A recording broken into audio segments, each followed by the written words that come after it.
네, 우리가 계속 사도행전 말씀을 보고 있는데요. 복음의 전파 그리고 선교의 여정을 담고 있는 것이 사도행전의 가장 큰 특징이라고 하겠습니다.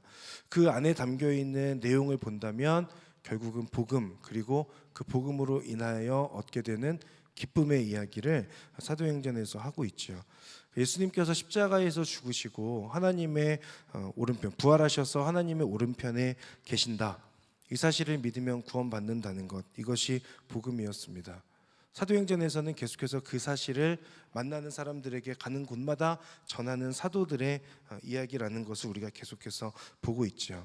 복음을 믿고 받아들임으로 구원을 받는다는 것, 그리고 새 생명을 얻게 되고 그들에게서 나타나는 공통된 특징은 하나님 앞에서 기뻐한다, 기쁨을 얻었다라고 하는 부분이라고 하겠습니다. 그러니까 사도행전은 복음을 믿는 사람들이 기뻐하게 되는 그 내용을 소개하고 있는 것이죠. 구원의 감격과 기쁨을 나 혼자 누리지 않고 그 소식을 전하는 그 사람들에게까지 전하는 사람들의 이야기인 것이고, 그 사람들이 그 기쁜 소식, 그 복음을 전하게 되었을 때에 그 복음을 받아들이게 되는 사람들 또한 기뻐하게 되는 것, 그로 인하여서 내가 누리고 있는 그 복음의 기쁨이, 또 구원의 기쁨이 나에게서 끝나지 않고 내가 만나는 사람들에게까지 전달되어지는 그 이야기가 사도행전에 나오는 내용이라고 할 수 있겠습니다. 지난주에 제가 마지막 말미에 마지막에 말씀드렸던 부분인데, 안디옥에 머물고 있었던 바울과 바나바가 그 안디옥에 와서 유대 몇몇 사람들이 할례를 주장하게 되잖아요. 그 부분 때문에 예루살렘으로 가게 됩니다. 그 가는 길에, 안디옥에서 예루살렘으로 그 가는 길에 있었던 페니키아와 사마리아 지방 사람들에게 이방 사람들이 어떻게 예수님을 믿게 되었는가, 이 부분에 대해서 소개하게 되었을 때에 그들 가운데 기쁨이 가득했다라고 그렇게 표현하고 있죠. 그리고 예루살렘에서 4가지 정도를 결정하고 다시 안디옥으로 오게 되죠. 그리고 그 안디옥에서 그 소식을 전하게 되었을 때에 안디옥에서 그 소식을 들었던 사람들 또한 기쁨이 가득했다라고 15장 31절에서 소개하고 있습니다. 복음이 전해지는 곳마다 예수님을 믿는 사람들이 계속해서 생겨나게 되고, 그들 가운데 공통된 특징은 복음으로 인하여서 받게 된 그 구원, 그 구원의 감격과 기쁨을 누렸다라고 하는 것입니다. 그것이 사도행전에서 계속해서 기록되어져 있는 거죠. 그래서 어떻게 보면 사도행전은 사도들의 행전이고 성령님의 행전이고 복음을 전하는 어떤 복음의 행전일 수 있지만, 또 한편으로는 기쁨의 행전이라고도 할 수 있어요. 복음으로 인하여 얻게 되는 그 기쁨, 그 기쁨이 사도행전에 계속해서 기록되어져 있는 것이죠. 이 사도행전을 보면서 제 마음 가운데 찔림 중에 하나는 뭐냐면, 복음으로 인하여서 기쁨이 찾아온다고 했는데 내 안에 그 복음으로 인하여 지금 기쁨이 있는가? 그리고 내가 누리고 있는 복음의 기쁨일 뿐만 아니라 그 복음을 들고 나아가는 나의 삶의 자리, 혹은 아웃리치의 자리에서 나는 기쁨으로 임하고 있는가? 라고 하는 그 부분에 있어서 약간의 찔림이 있더라고요. 처음에 복음을 받게 되었을 때, 믿게 되었을 때에 내 안에 형언할 수 없었던 큰 기쁨이 있었다면, 어느 순간 그 기쁨이 나에게는 좀 사라진 것 같다라는 그런 생각을 해보게 되었습니다. 여러분은 어떠십니까? 여러분이 그 복음을 믿고 그 믿음으로 인하여 여러분 안에 기쁨이 있으십니까? 구원받았다라고 하는 그 감격함이 여러분들 가운데 있는가라고 하는 그 질문을 드리고 싶습니다. 바라기는 우리가 사도행전을 보면서 그때 당시에 제자들이 이렇게 복음을 전했구나 라는 것으로까지 우리가 받아들이는 것도 훌륭한 묵상일 수 있겠지만, 더 나아가서 나도 그렇게 사도들처럼 복음을 전하는 데 쓰임받고 싶다라고 하는 그 거룩한 열망, 그리고 또 한 가지는 그들이 누렸던 그 복음의 기쁨, 구원의 감격이 내 안에 과거의 어떤 그 과거의 어느 날에 있었던 사건으로 치부되는 것이 아니라 오늘 이 자리 가운데 나에게 주어지는 하나님의 은혜이면 좋겠다, 기쁨이면 좋겠다라고 하는 그 열망이 제 안에 생겨났어요. 여러분에게도 동일한 그 열망이 있으시기를 바랍니다. 구원의 기쁨과 그 감격을 누리는 것, 그리고 전할 때에 여러분을 통하여서 그 복음이 전해지는 데까지 나아가는 그런 저와 여러분 되기를 바랍니다. 지난주 본문의 마지막 구절이었던 35절, 그리고 오늘 본문 첫 번째 구절인 36절 우리 한번 이어서 같이 읽어보도록 하겠습니다. 35, 36절입니다. 시작. 그리고 바울과 바나바는 안디옥에 계속 머물러 있으면서 다른 많은 사람들과 함께 주의 말씀을 가르치고 전했습니다. 며칠이 지나자 바울이 바나바에게 말했습니다. 우리가 주의 말씀을 전했던 도시마다 모두 다시 방문해 그들이 어떻게 지내고 있는지 알아봅시다. 아멘. 자, 바울과 바나바는 예루살렘에서 안디옥으로 돌아왔습니다. 오늘 읽은 본문 바로 앞에 나오는 내용들은 바울과 바나바가 안디옥에 계속 머물렀다라고 하는 내용을 담고 있어요. 그러니까 안디옥에 머물면서 그럼 무엇을 했는가? 다른 사람들에게 말씀을 가르치고 전했다라고 돼 있죠. 그러니까 말씀을 가지고 양육했다는 겁니다. 그러니까 안디옥에 다시 돌아와서 말씀을 전하면서 양육하는 그 시간들이 지난 시간, 그 36절의 시작이 며칠이 지나자라고 하는 표현으로 시작되는 것이 그 시간들이 지나고 아마도 이제 안디옥 교회가 조금 더 안정화되었을 어느 시점이었을 것 같아요. 그 시점에 안정을 되찾았던 그 시점에 바울이 지금 바나바에게 한 가지 제안을 하고 있습니다. 방문했던 곳, 우리가 전에 방문했던 곳을 다시 방문해서 그들이 어떻게 지내고 있는지 알아보자. 그들이 어떻게 지내고 있는지 알아보자는 게 뜻이 무엇입니까? 그들이 믿음 생활 잘하고 있는가? 우리가 그때 세웠던 그 교회가 여전히 그 여러 가지 시험 가운데에서 강건하게 잘 지켜가고 있는가? 이것들을 확인하러 우리가 지금 다시 가자라고 지금 바울이 바나바에게 이야기하고 있는 것이죠. 여러분, 바울은 충분히 그 안디옥에서 머물면서 그곳에 있는 어떤 사람들과 함께 신뢰를 바탕으로 계속 말씀을 공부하고 양육하는 시간들을 통해서 충분히 안정적인 그런 시간들을 보낼 수 있었어요. 그런데 지금 바울이 가지고 있는 생각은 그것이 아니라 그곳에 갔던 곳에 다시 한번 가보자는 겁니다. 생각해 보면 첫 번째 전도 여행의 시간들 속에서 하나님의 은혜도 있었지만 그것이 전부는 아니었잖아요. 여러 핍박들도 받았고 오해들도 받았고 그리고 돌에 맞기도 하지 않았습니까? 그런 여러 가지 것들이 있었음에도 불구하고 지금 바울은 바나바에게 그곳에 우리 다시 한번 방문해 봅시다 라고 그렇게 제안하고 있는 거죠. 왜 그랬을까요? 바울에게 있어서 한 가지 확신하는 것이 있었던 거죠. 자신이 이방인의 사도로 부름받았다는 겁니다. 바울은 지금 확신하고 있는 것, 본인 스스로 알고 있는 것이 자신의 삶의 목적이 안디옥에서 이들을 양육하고 편안하고 안정적인 삶을 살아가는 것이 삶의 목적이 아니라 바울에게 있어서는 땅끝까지 복음이 전해져야 하고 예수님을 모르는 사람들에게 복음이 증거되어져야 하는 것인데 지금 그 안디옥에 그대로 계속 머물고 있을 수는 없었다는 것을 우리가 확인해 볼 수 있습니다. 충분히 그렇게 누릴 수 있었지만 그렇게 하지 않았던 바울. 내가 누리는 안락함보다 복음을 전하는 불편함을 선택하는 사람이 바울이었던 거죠.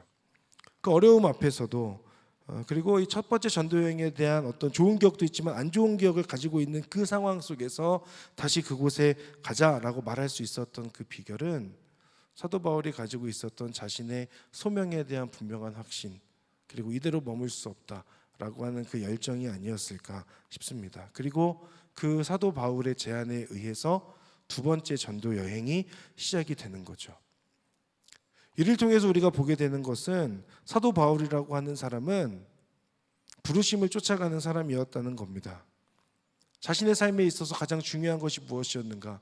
사도 바울의 삶을 계속해서 이끌어가고 있는 그 중요한 키워드가 무엇이었는가?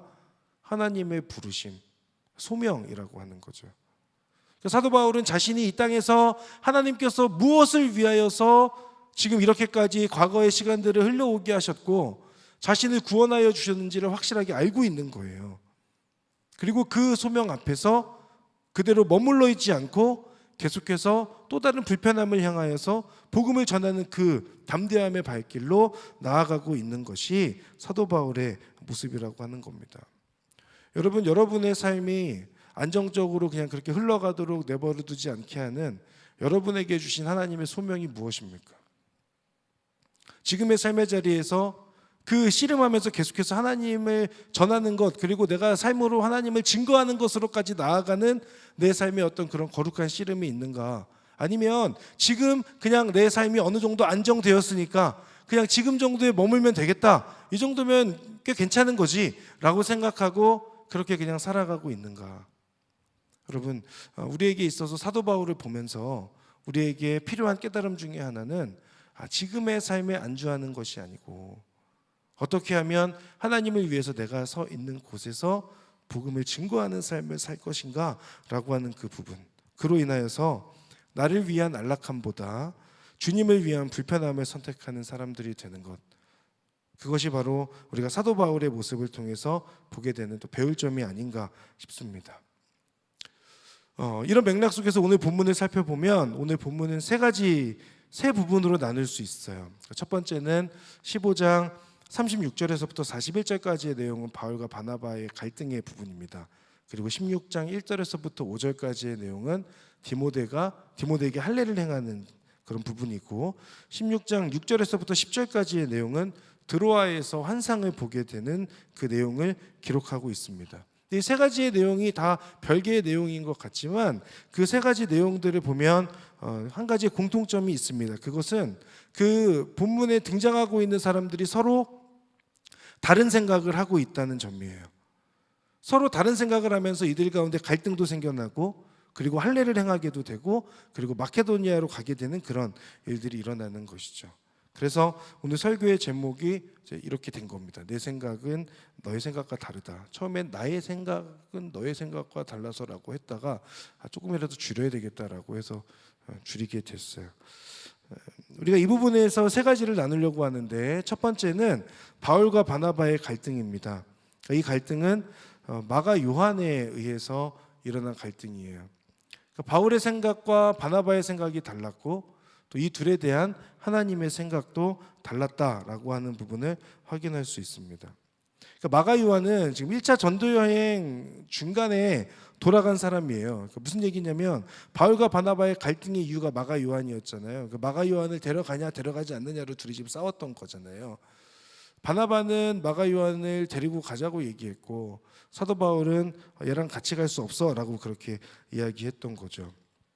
38절을 보면 마가 요한이 밤빌리아에서 1차 전도여행 때 끝까지 함께하지 않았기 때문에 아마도 바울은 2차 전도여행에서 이 마가 요한이 함께한다고 하여도 다시 중간에 포기하고 돌아갈 수 있는 가능성이 있다고 생각했던 것 같습니다. 그러니까 지금 함께할 수 없다고 주장하고 있는 것이죠. 반대로 바나바는 그런 바울의 주장에 동의하지 않았어요. 바나바 입장에서 보면 비록 1차 전도 여행 때 마가 요한이 중간에 돌아간 것은 있지만, 그러나 다시 한번 기회를 주어야 한다라고 그렇게 생각했던 것 같습니다. 그래서 이 바나바의 모습을 보면 사람을 중요하게 여기는 그의 성향상 이 마가 요한이 바나바의 친척이기 때문에 지금 옹호하고 있다기보다는 마가 요한에게도 1차 전도 여행 때 중간에 포기했던 것이 그에게 있어서 실패의 기억이지 않습니까? 그러니 다시 한번 기회를 주어야 한다라고 그렇게 생각했던 것 같습니다. 바나바는 사람을 중요하게 여기는 어떤 그런 성격을 가지고 있고, 그리고 바울은 그것보다는 조금 더 목적을 취하는 것에 더 중요하게 생각하고 있는 그런 사람들이었을 가능성이 높죠. 각자 자신의 생각의 주장들이 있습니다. 그로 인해서 결국 말다툼이 일어났고 결국 둘은 갈라서게 되는 거죠. 그래서 바나바는 마가 요한을 데리고 키프로스라고 하는 곳으로 가게 되고, 바울은 실라를 선택해서 안디옥을 떠나서 시리아와 길리기아 쪽으로 향하게 되는 그런 모습을 확인할 수 있습니다. 근데 이 바울과 바나바의 갈등의 부분에서 우리가 주목해 볼 것은 이 갈등까지도 사용하시는 하나님이에요. 그 하나님의 반전, 그리고 그 가운데 나타나는 하나님의 전능하심이라고 할 수 있습니다. 비록 둘의 생각이 달라서 지금 갈라진 상황 가운데 있지만 그 둘에 대한 그 생각, 그 둘도 서로 다르지만 사실 그 둘을 보고 있는 하나님의 생각도 지금 다른 상황 가운데 있는 겁니다. 무슨 얘기냐면 이런 거죠. 갈등을 통해서 하나님 새로운 반전을 이루어 가시는 건데 두 가지의 측면을 볼 수 있습니다. 첫 번째는 마가 요한에 대한 거예요. 여러분, 마가 요한이 누구인지 알고 계시죠? 마가 요한, 이 사람은 마가복음을 기록한 사람입니다. 신약에 나오는 마가복음을 기록한 이 사람. 그런데 이 마가 요한이 마가복음을 기록하게 되기까지 중요한 역할을 한 사람이 누구였겠습니까? 바나바였겠죠. 그때 바울이 반대한다고 해서 바나바가 바울과 함께 그 지역으로 갔다면, 그리고 이 마가 요한을 그냥 놔두고 떠났다면, 마가 요한 물론 어떻게 됐을지 모르지만, 하나님의 섭리 안에 또 어떻게 쓰임 받았을지는 모르지만, 그러나 우리가 보고 있는 그 마가복음을 기록하게 되는 데 있어서 바나바라고 하는 사람이 가지고 있었던 중요한 역할, 그것은 분명해 보입니다. 바나바가 끝까지 포기하지 않고 마가 요한을 데리고 갔어요. 키프로스에서 복음을 전했습니다. 그리고 나중에 가서 보면 옥중서신 중에 하나인 골로새서를 보면 바나바의 친척 마가가 바울이 쓰는 건데, 바나바의 친척인 마가가 지금 자신과 함께 감옥에 있다라고 그렇게 이야기하거든요. 그 얘기는 뭐냐면, 바나바와 함께 하게 되었던 그 마가 요한은 지금 그 이후부터 나중에 언제가 된지는 모르겠지만 바울과의 관계가 회복되는 상황 가운데 있고 바울의 신뢰를 얻게 되었다는 거예요. 그리고 나중에 감옥에 가서 바울과 함께 있는 것을 볼 때 마가 요한은 그 이후에 자신이 중간에 힘들거나 어렵다고 해서 포기하는 사람이 아니라 그 불편함과 힘듦을 마지막까지 감내해내는 사람으로 변해 있는 것을 우리가 확인할 수 있죠. 그것이 이 둘의 갈등을 통하여서 우리가 확인할 수 있는 첫 번째 하나님의 일하심, 하나님의 반전입니다. 또 한 가지는 이 둘이 갈라서게 됨을 인하여서 시작되는 것이 아까 말씀드렸던 것처럼 2차 전도 여행이라고 하는 거예요. 그러니까 바나바가 지금 가는 곳 키프로스는 첫 번째 전도 여행 때 처음 방문했던 곳입니다. 근데 지금 바울이 신라랑 함께 가게 되는 시리아와 길리기아, 그리고 더 나아가서 더베와 루스드라, 어디였습니까? 1차 전도 여행 때 마지막까지 갔다가 돌아오게 되는 그 지역이잖아요. 그러니까 지금 바나바는 1차 전도 여행 때 바나바는 첫 번째 방문했던 곳으로 가는 거고, 바울은 마지막에 방문했던 곳을 향하여서 가고 있는 모습을 확인할 수 있지요. 두 갈래로 갈라지게 되었죠. 그러나 그 두 갈래로 갈라짐으로 인해서 시작된 것이 2차 전도 여행이었다는 것을 우리가 오늘 확인하는 겁니다. 바울의 여정은 비록 이 이후에 바나바는 사도행전에서 기록되지 않고 뭔가 이렇게 중심에서 밀려나는 것 같습니다. 그러나 둘이 갈라지게 되면서 바울을 통해서 그 바울의 여정은 그치지 않고 계속해서 복음을 전하는 데까지 나아가고, 그러다가 어디까지 복음이 전해져요? 유럽으로까지 복음이 전해지게 되잖아요. 그게 오늘 이제 이따가 보게 될 드로아의 환상의 장면이죠. 갈등으로 인해서 서로 갈라지게 되었는데 오히려 이것이 유럽을 향한 복음의 전도로 지금 연결되어지고 있는 것을 우리가 확인할 수 있습니다. 하나님께서 이루어 가시는 그 갈등을 통하여서 역사하신 하나님의 반전, 일하심이 아닐까 싶습니다. 바울과 바나바의 갈등에서 우리가 보게 되는 건, 이 둘의 마음이 갈라졌구나, 이 둘이 진짜 고집이 센 사람들이구나, 이 둘이 싸우는 모습을 볼 때 마가 요한은 얼마나 안절부절했을까, 뭐 이런 생각들을 하게 되고, 그리고 다툼의 결과로 인해서 선교의 주도권이 지금까지 뭔가 바나바에게 중심이 있었다면 이제 바울로 넘어가는구나라는 생각을 할 수 있지만, 우리가 이 부분에서 확인할 수 있는 건 그 갈등 상황 가운데에서도 여전히 포기하지 않으시고 인도하고 계시고 일하고 계신 하나님이 아닐까 싶은 거죠.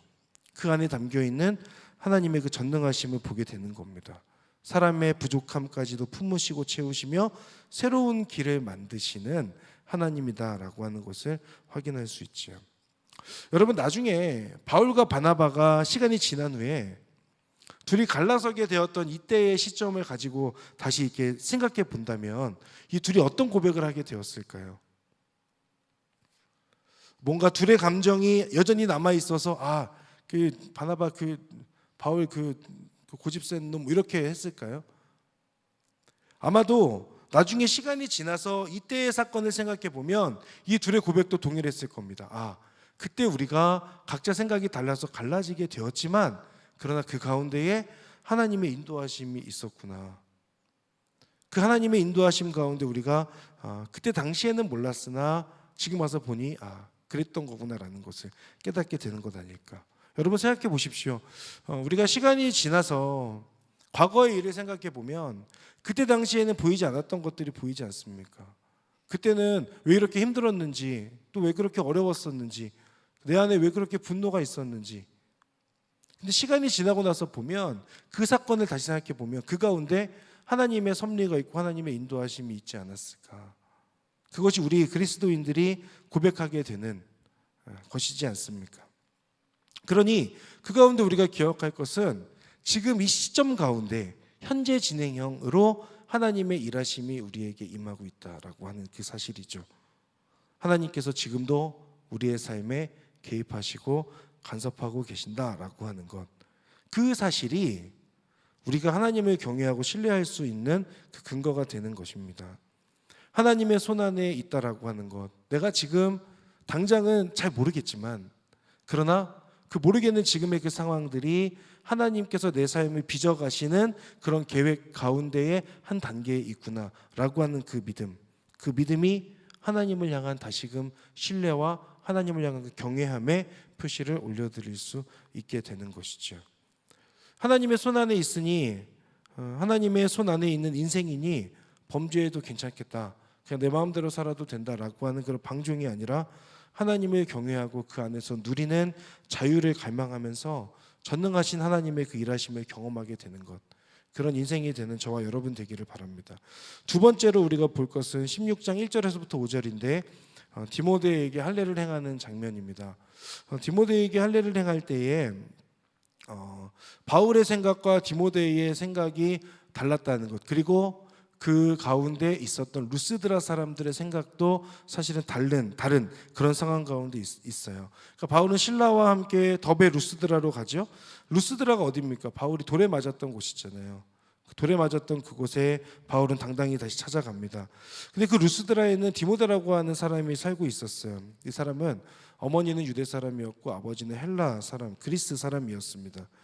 이 디모데는 루스드라와 이고니온 형제들에게 칭찬받는 사람이었다라고 되어 있는데, 그것은 그가 예수님을 믿음으로 그 믿음의 그 모습들이 많은 사람들에게 본보기가 되었던, 본이 되었던 사람이었다라고 하는 그 표현으로 우리가 생각해 볼 수 있죠. 그러니 디모데는 하나님을 사랑하는 사람이었고, 그리고 선한 영향력을 끼치는 그런 사람이었음이 분명합니다. 유대인과 이방인 사이에 태어난 혼혈이었지만 그러나 복음을 믿고 복음을 위해 살고 있는 사람이었습니다.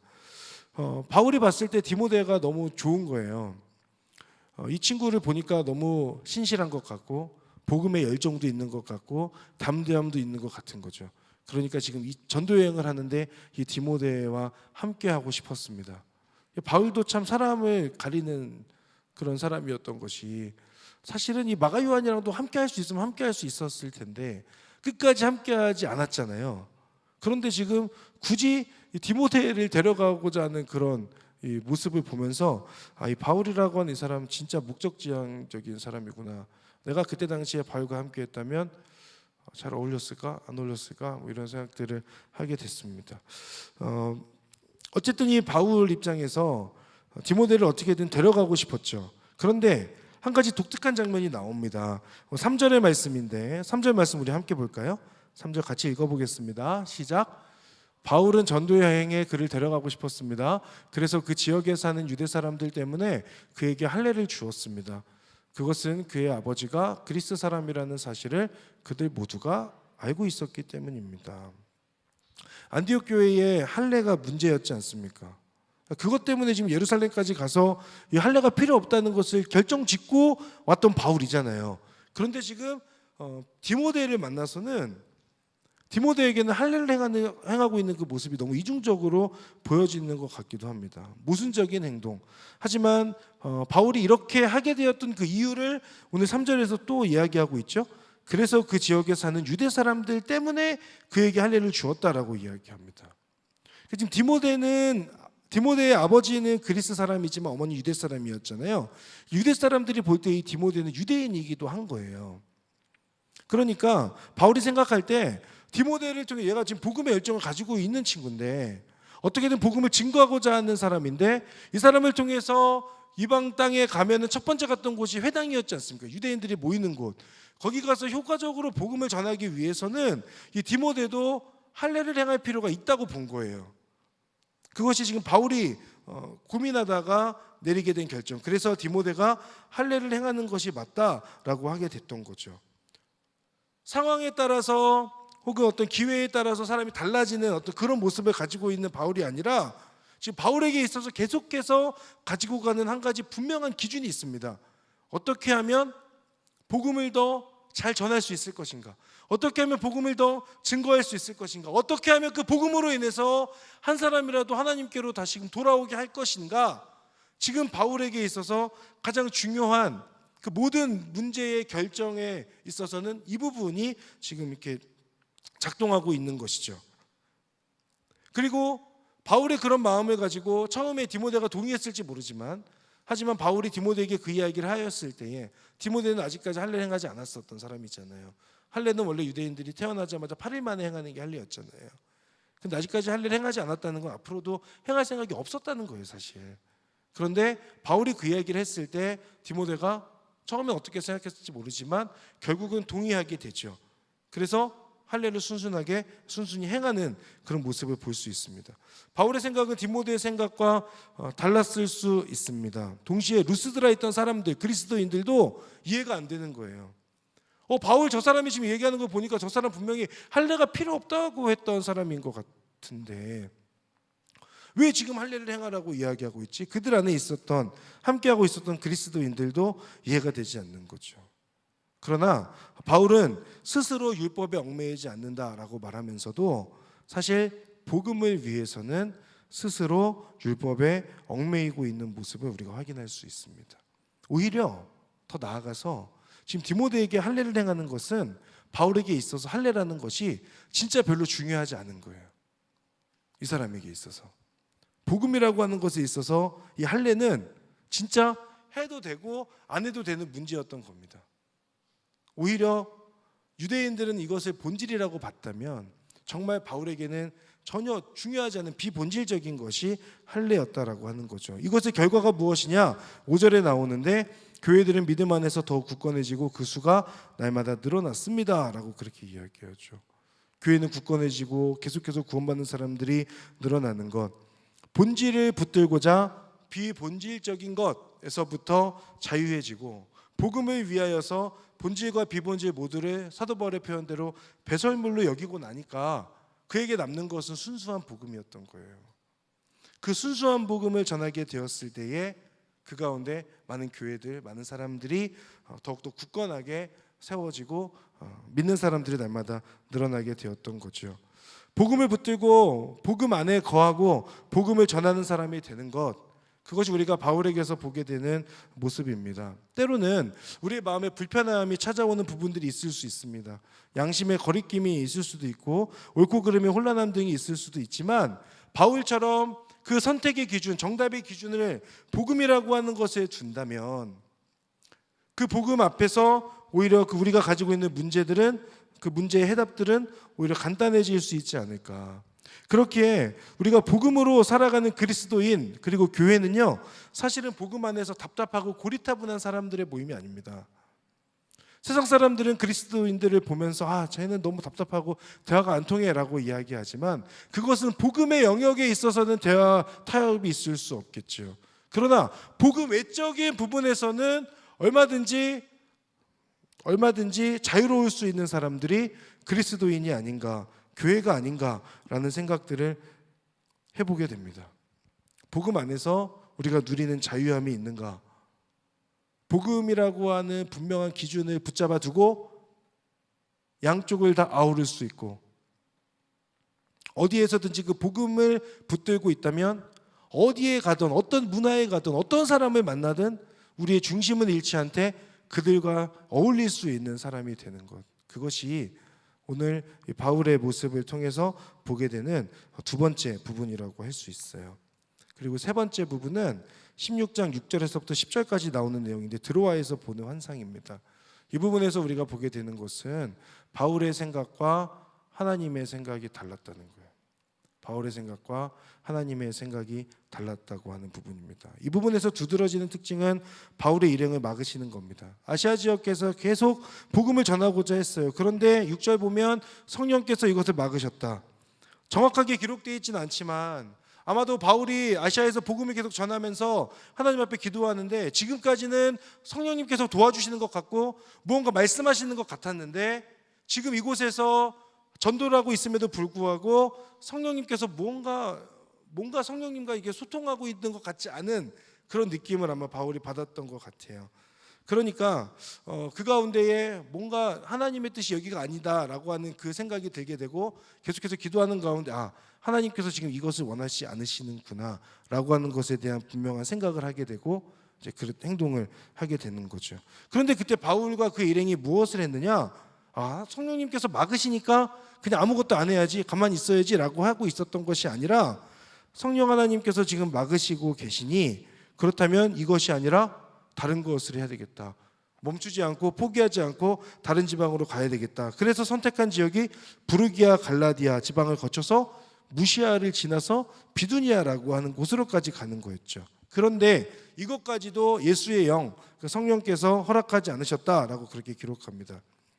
보십시오. 지금 이들이 바울도 그렇고 바울의 일행들도 그렇고 자신들의 욕심을 채우기 위해서 지금 이거 하는 게 아니잖아요. 복음을 전하기 위해서 지금 나아가고 있는 것 아닙니까? 복음을 증거하기 위해서, 하나님을 위해서 자신들이 그 하고 있던 거 다 내버려 두고 하나님 위해서 무언가 하겠다고 지금 이렇게 나선 사람들인데, 그런데 지금 그들의 삶이, 또 그들의 그 모든 계획들이 다 막히고 무너지고 있는 그런 상황을 겪고 있는 거예요. 그런데 이들은 그 가운데 낙심하지 않고 그 막히는 상황 가운데에서도 복음의 열정을 가지고 계속해서 다른 곳에 이곳이 아닌가? 그럼 이곳에 가서 전해야지. 여기도 아니구나. 여기 가서 전해야지. 계속 이런 모습들을 가지고 있는 거죠. 그러다가 드로아라고 하는 곳에 가는 거예요. 그곳에서 환상을 보게 되는 겁니다. 환상 중에 9절과 10절이 나오는데 시간이 많이 갔으니 제가 쭉 읽겠습니다. 한밤중에 바울은 마케도니아 사람이 서서 마케도니아로 와서 우리를 도와주시오라고 간청하는 환상을 보았습니다. 바울이 이 환상을 본 후에 우리는 그들에게 복음을 전파하라고 하나님께서 부르셨다고 확신하고 즉시 마케도니아로 떠날 준비를 했습니다. 아멘. 자, 바울은 이 환상을 본 후에 하나님의 뜻을 확신합니다. 그동안에 막혔던 이유가 있다. 그것은 마케도니아라고 하는 곳으로 우리가 가서 복음을 전해야 되는 것이구나라는 생각이죠. 마케도니아는 바다를 건너가야 됐던 곳이에요. 한 번도 가본 적 없는 미지의 땅이었을 가능성이 높죠. 그런데 그가 지금 말씀 속에서 보면 즉시 확신하고 즉시 마케도니아로 떠날 준비를 하고 있는 것을 볼 수 있습니다. 여러분, 사도 바울이 그 미지의 땅 마케도니아 즉시 그 마케도니아로 갈 준비를 할 수 있었던 이유가 뭡니까? 그 비결이 뭐예요? 그곳에 그 마케도니아 땅에 하나님의 뜻이 있고 하나님의 마음이 거기 있다는 것을 알게 됐기 때문 아닙니까? 하나님께서 저 마케도니아를 사랑하시는구나. 저 마케도니아를 그 지방에 가서 복음을 전하는 것이 하나님의 뜻이구나. 하나님께서 우리를 그곳으로 보내시는구나. 라고 하는 그것에 대한 분명한 확신이 바울에게 찾아오게 되었을 때에 사도 바울은 그 가운데 순종함으로 즉시 마케도니아로 떠날 준비를 하게 되는 거죠. 하나님의 생각과 바울의 생각이 다른 상황에서 충돌하는 상황 가운데서 바울은 이 두 가지를 분명하게 잃지 않았습니다. 첫 번째는 뭐냐면 하나님의 부르심이에요. 그 복음을 전하고자 하는 열정, 자신들이 가지고 있었던 그 부르심, 전도 여행을 시작했던 이유와 소명이었던 것, 그렇게 상황이 막혀도 하나님의 부르심이라고 기억하고 붙들고 포기하지 않고 그 길을 계속해서 가게 되었던 거죠. 또 한 가지는 성령님의 인도하심입니다. 이들은 계속 기도했어요. 성령님께서 허락하지 않으셨다라고 하는 그 이야기는 허락하지 않으심을 그들이 깨달았다는 뜻이지 않습니까? 그것은 하나님께서 지금 어떤 마음을 가지고 계신지에 대해서 사도 바울과 그의 일행들은 계속해서 기도했다는 거예요. 그 기도하는 시간들 가운데에 환상이 보여지는 겁니다. 갑작스럽게 평소에 기도하지 않다가 갑자기 환상이 임하고 성령이 임하고 이렇게 하나님의 뜻을 알게 되는 것이 아니라 그들 가운데 축적되어져 있던 하나님과의 소통, 기도의 씨름들이 있었던 거죠. 그 가운데 성령님의 인도하심을 경험하게 되는 겁니다. 그렇다면 우리가 생각해 볼 수 있는 게 있어요. 잠언 16장 9절에 이렇게 돼 있죠. 사람이 마음으로 자기 길을 계획한다 해도 그 걸음은 여호와께서 이끄신다라고 돼 있습니다. 여러분, 우리가 마음대로, 우리의 생각대로, 우리 마음대로 모든 것을 계획할 때 하나님께서 그 걸음을 이끄시는 것, 물론 전능하신 하나님이셔서 그럴 수 있지만, 그러나 우리가 이 바울의 모습에서 두 가지를 기억하면 좋겠어요. 아까 말씀드렸던 것처럼 내가 내 마음대로 길을 계획하고 생각한다고 할지라도 하나님께서 나에게 지금 원하시는 것이 무엇인가, 하나님께서 내 인생을 통하여 하나님의 뜻을 펼치고자 하시는 것이 무엇인가를 계속해서 생각하는 것, 그 초점을 잃어버리지 않는 것 하나. 그리고 또 한 가지는 오늘 지금 나에게 주어져 있는 삶의 자리에서 성령님의 뜻은 무엇인가, 성령님께서 나에게 무엇을 원하고 계신가, 그 두 가지. 그것을 기억한다면, 이 두 가지가 확실하다면 내 마음대로 어떠한 계획을 짠다고 할지라도 그의 걸음을 인도하시는 분은 하나님이라고 믿습니다. 내 욕심대로 그냥 아무거나 했는데, 다 했는데 하나님께서 내 걸음을 인도하지 않으셨어 라고 실망하지 마세요. 그게 아니고 내 마음대로 하는 것이 아니라 그 가운데 하나님과 소통하는 가운데 내가 가지고 있는 계획들을 계속해서 실행해 갈 때에 그 걸음을 인도하시는 분이 하나님이시다라고 하는 거죠. 모든 길이 막힌 것 같았습니다. 그러나 사실 바울에게 있어서 그 막힌 길은 막힌 길이 아니라 하나님께서 새로운 길로 이끄시는 것이었다라고 하는 것을 확인할 수 있죠. 나의 계획대로 진행되지 않아도 하나님의 손에 내가 붙들려 있다면, 제가 좀 말장난을 해봤는데 엔딩이 아니라 엔딩이다라고 하는 것, 끝이 아니라 그 다음의 스텝들이 우리에게 주어지는 겁니다. 그것을 믿고 그 믿음으로 나아가는 저 여러분들 되기를 바랍니다. 이사야 55장 8절 9절, 내 생각은 너희 생각과 다르고 내 길은 너희 길과 다르다. 여호와의 말씀이다. 하늘이 땅보다 높은 것처럼 내 길은 너희 길보다 높고 내 생각은 너희 생각보다 높다. 아멘. 하나님의 생각은 우리의 생각과 다를 수 있습니다. 우리가 다 알지 못하는 하나님의 계획하심도, 하나님의 인도하심도 있습니다. 그렇다면 우리가 생각할 것은 겸손함으로 하나님 앞에 엎드려서 하나님의 뜻을 구하는 것 아닐까요? 오늘 세 가지를 나누었습니다. 하나님께서 끝까지 포기하지 않으신다는 것, 하나님께서 인도해 가신다는 것. 때로는 내가 욕심을 부릴 수도 있고 내 부족함으로 인하여서 하나님 앞에서 범죄하는 그런 사람이 될 수도 있어요. 그러나 그런 모습까지도 하나님께서 품으신다라고 하는 것을 여러분 꼭 기억하세요. 여러분의 삶에 하나님의 인도하심과 그 하나님의 계획하심, 하나님의 그 이끄심이 충만하게 있기를 바라고, 때로는 우리의 실수까지도 하나님의 선함으로 인도하시는 그 전능하신 하나님 안에 거하는 여러분들 되시기를 주님의 이름으로 축복합니다. 여러분에게 새 생명을 주게 되어 주었던 그 복음의 능력을 여러분 기억하십니까? 복음의 능력으로 하나님께서 여러분을 구원하실 때 가장 중요한 건 여러분 자신이었다라고 하는 것을 여러분 꼭 기억해 주세요. 이 사람이 어떤 사람이냐, 혹은 그동안에 이 사람이 어떤 삶을 살아왔느냐는 중요한 게 아니었어요. 하나님께서 우리를 사랑하신다고 말씀하시고 복음으로 우리에게 찾아오시고 우리를 구원해 주시고 새 생명을 주실 때에는 그동안에 어떤 삶을 살아왔는지 과거가 중요하지 않고 이 사람이 어떤 성품을 가지고 있는지도 중요하지 않은 거죠. 하나님에게 있어서 가장 중요한 것은 지금 내 앞에 있는 이 영혼이 하나님 앞에 바로 서게 되고 회개하고 돌아오는 것이 아니었을까라는 생각을 해봅니다. 하나님께 있어서 복음과 구원은 다른 어떤 것보다 가장 중요하고 가장 앞서는 것이었어요.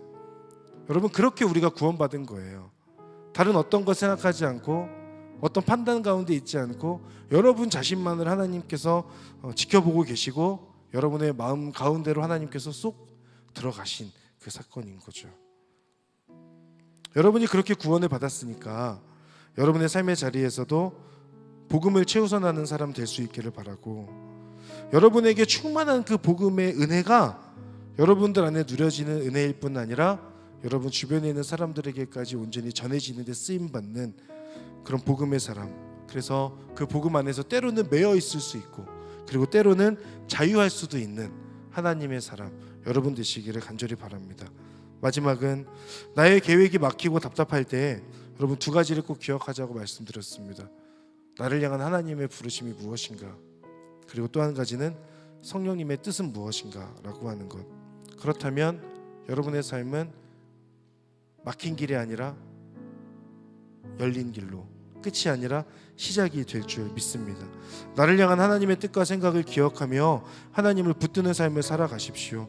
신뢰하는 자에게 새로운 길을 여시는 하나님이심을 여러분 기억하십시오. 막힌 것이 아니라, 막힌 것이 끝이 아니라 그것이 새로운 시작임을 우리가 오늘 바울을 통하여 보았던 것처럼 지금 여러분을 맡고 있는 것 같은 그 사건들과 그 상황들이 어쩌면 하나님의 인도하심일 수 있고, 그 길이 열리게 되었을 때 여러분을 통하여서 어마어마한 하나님의 일하심과 은혜가 여러분을 통해 선포되지 않을까라고 하는 그 기대감을 가지고 지금의 그 막힘 앞에서 하나님을 치열하게 붙드는 삶을 살아가시기를 간절히 바랍니다. 여러분, 믿음은, 진정한 믿음은 불확실성과의 정직한 대면을 통해 성장합니다. 다시요. 진정한 믿음이라는 것은 불확실성과의 정직한 대면을 통해 성장한다. 내 안에 확실하지 않은 상황이 있다 하여서 그것을 회피하거나 그러지 말고, 그 가운데 나에게 왜 이 상황을 주셨는지 하나님께 치열하게 기도하고 씨름하는 것, 그리고 그 가운데 하나님의 뜻을 발견하는 것, 그 가운데 우리가 어느 순간 내 안에 믿음의 성장, 그리고 내 안에 견고한 믿음이 자리 잡게 되지 않을까. 그 치열한 씨름을 할 때 성령님께서 여러분을 도와주실 거예요. 여러분에게 은혜를 주실 거예요. 그렇게 하나님 붙드는 저와 여러분 되기를 주님의 이름으로 축복합니다. 우리 함께 찬양하며 나아가겠습니다.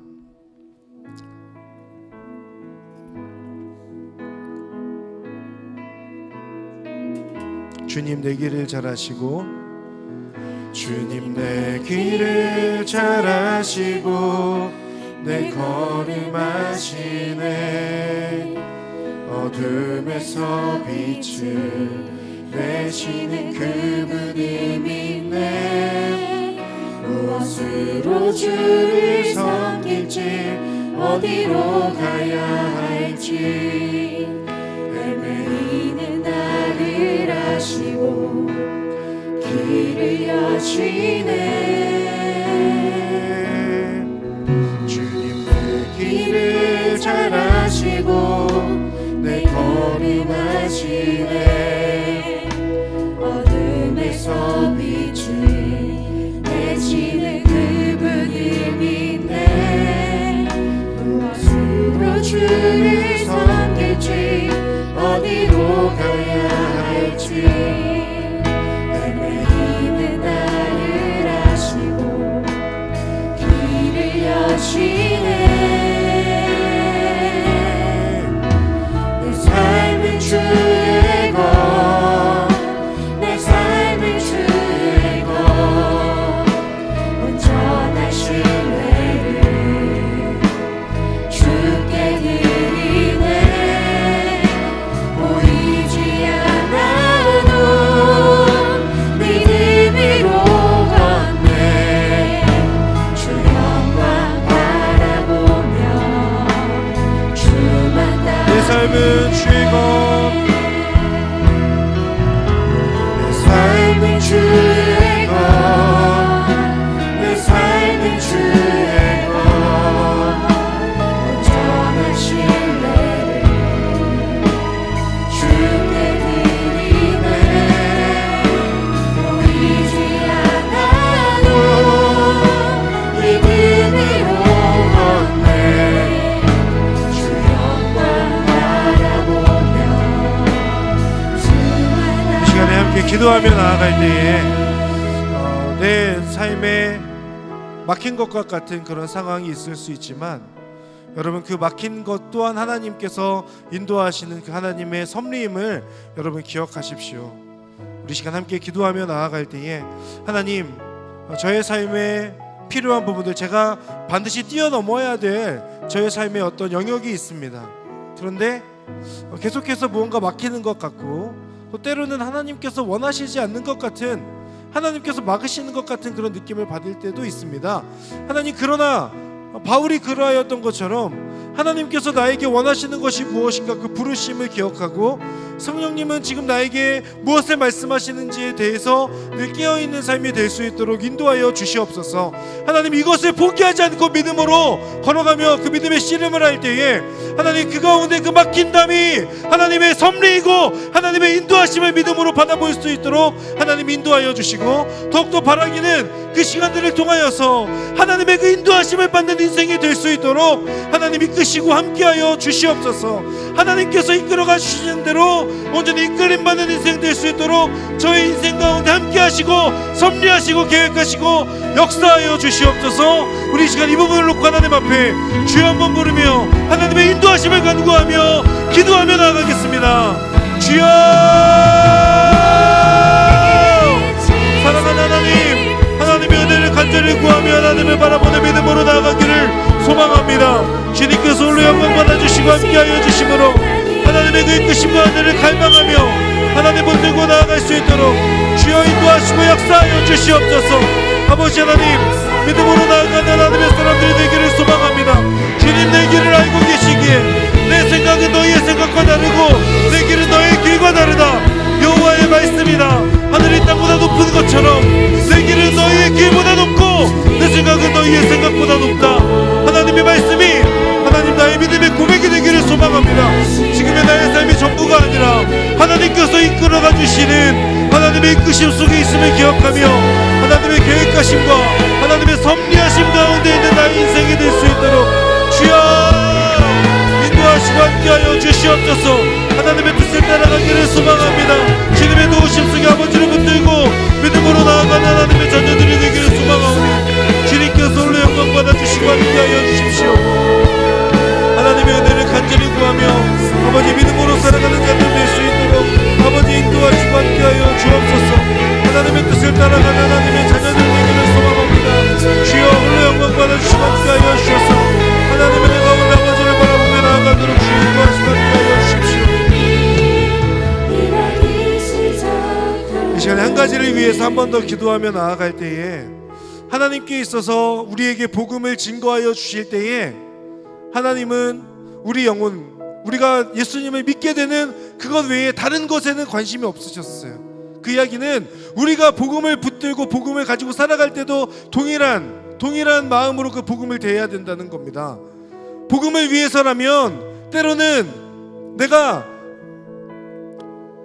어려움을 당하는 것도, 그리고 그 복음을 위해서라면 때로는 내가 평소에 생각하지 않았고 원하지 않았던 것을 어떻게 행하는 것도, 그리고 때로는 그 복음을 위하여서 생각지도 않았던 것이지만 그러나 하나님께서 주시는 그 마음이라면 그것을 내 삶에 적용하는 것으로도 연결되어질 수 있는 거죠. 그렇기에 우리는 복음이라고 하는 것으로 인하여서 새 생명을 얻은 사람이었고 그 사람이라면 복음 외에 다른 것들은 중요하지 않은 겁니다. 여러분, 이 시간에 함께 기도하며 나아가고 결단하며 나아갈 때에 하나님께서 저를 그렇게 구원하여 주셨습니다.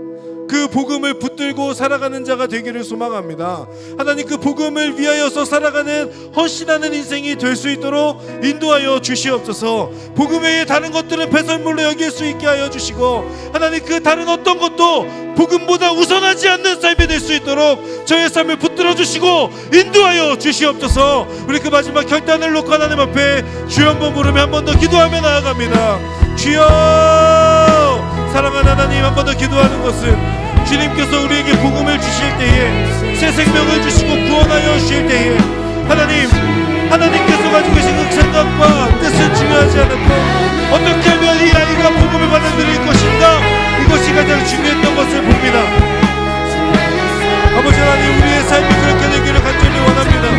하나님, 복음으로 인하여 새 생명을 얻은 자가 되었던 것을 기억하며 우리도 그 복음 앞에서 하나님, 내가 생각하는 것들도 버릴 수 있고 내가 아버지가 평소에 원했던 것들도 원하지 않을 수 있고 때로는 망가질 수도 있고 상처받을 수도 있고 어려움 가운데 처할 수도 있는 아버지, 그런 복음이 우선되는 삶을 살아갈 수 있도록 아버지 인도하시고 함께하여 주옵소서. 하나님, 우리 안에 그 믿음의 결단이 있기를 소망합니다. 하나님의 은혜 안에 아버지를 바라보며 우리 하나님과 함께하기를 간절히 원하오니 주님께서 오늘 영광 받아주시고 함께하여 주심으로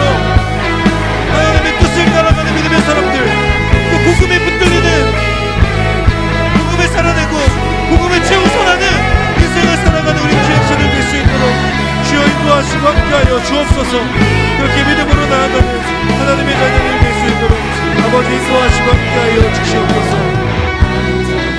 사랑하는 하나님, 때로는 하나님의 생각을 잘 모르겠고 그로 인하여서 하나님께 실망한 적도 있고 서운한 적도 있고 하나님께서 이 길을 막으신 것 같은 그런 느낌을 받을 때도 있었습니다. 그러나 오늘 믿음으로 고백합니다.